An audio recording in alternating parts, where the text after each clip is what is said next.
art studio.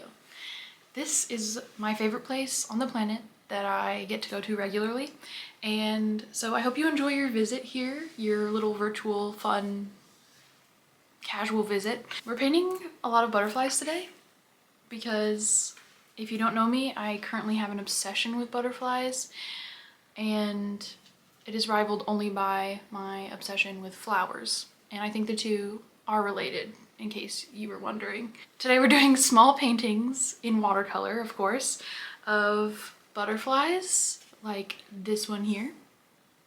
Little just butterfly studies, and if I feel up to it, I may also paint some flowers. Just see where the day takes us. Hopefully this process is calming for you like it is for me, and everything goes well. I'll check back in a bit, but get cozy, and I hope you enjoy.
it's been quite a while, and I'm still in the middle of the gray, peach, minty sort of butterfly, this one.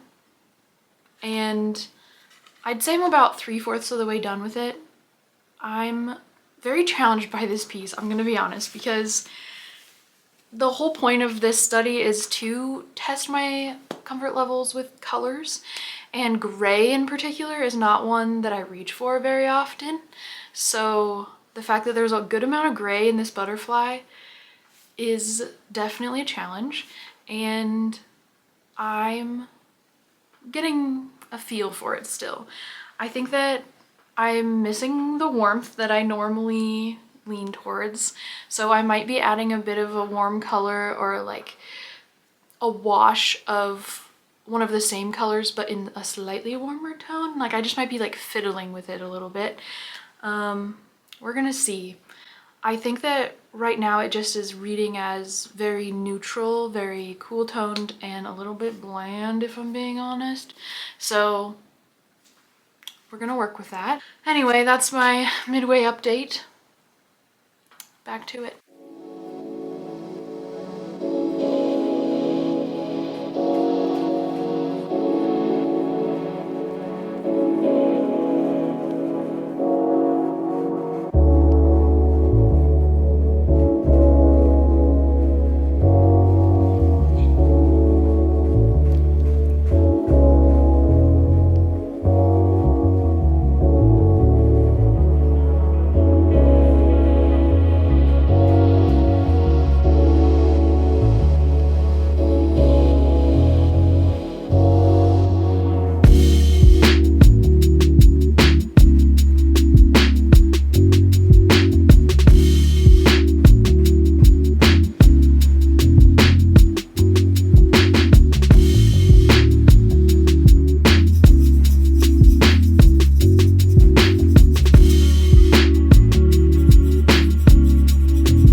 on this painting, the little minty, peachy, gray painting. I like her. I like her, but I don't love her. I would date her, I would not marry her. That is my official opinion. My favorite butterfly that I painted of the batch that I made was actually this one. And I'm surprised by that. I'm pretty surprised by that. I would have thought I could get on board with gray like sooner than I could get on board with yellow.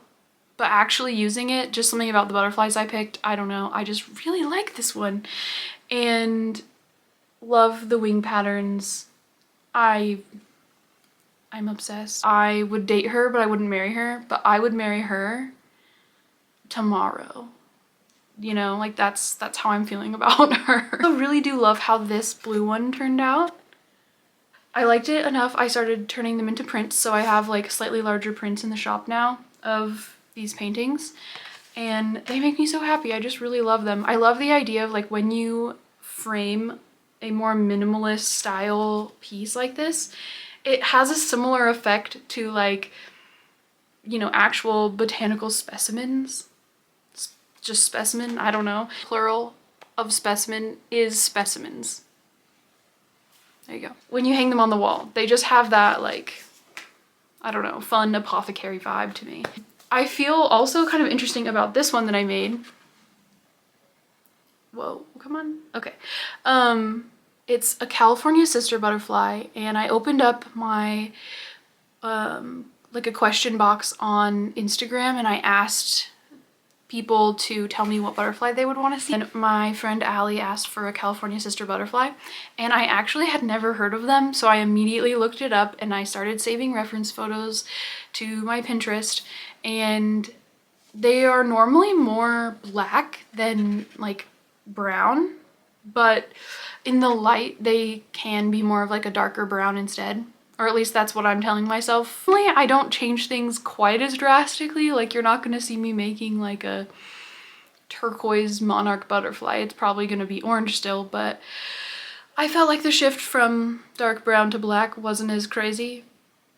It just reminds me, I was actually talking with my mom the other day. This memory came up from when I was a kid, and my family used to vacation at the Colorado River. We would go there in the summers when it was like sweltering hot, and we would just play in the water, and I thought it was a magical place. Like some of my best memories are there. One time we were there, there was this woman who was camping somewhere nearby, and she was all set up on our like little beach, and she was painting with watercolors. And she was painting the riverfront houses on the other side of the river. I remember trying to be sneaky about how I was watching her paint, and I probably wasn't at all. And then eventually, I don't know if I got the courage or she noticed me and told me to come over. I just can't remember. But what I do remember is when I got closer, I noticed that she painted a lot of the houses on the riverfront, but she didn't paint all of them. She like just removed some of them. And in my little kid like binary brain, I was like, why would you not paint everything? Like, she forgot one. Like, you know how kids are. And I was thinking about that. I was like, she forgot a house. Like, she forgot the houses.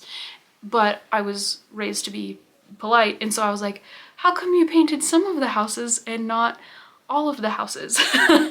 And she looks at me and she smiles. Just this sweet older woman, and she was like, it's called creative license. Isn't that pretty great? And it blew my little mind. There's just so much freedom in it, and freedom in being able to design things how you want them, choose what to take or what to leave. And I really think that's been so good for me and for my creative practice in general. The concept of creative license, like anytime I think of it, I just think about this random stranger that I met one summer.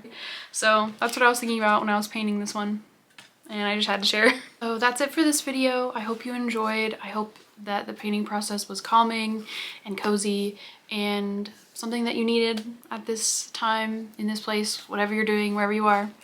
And I'll see you in the next one.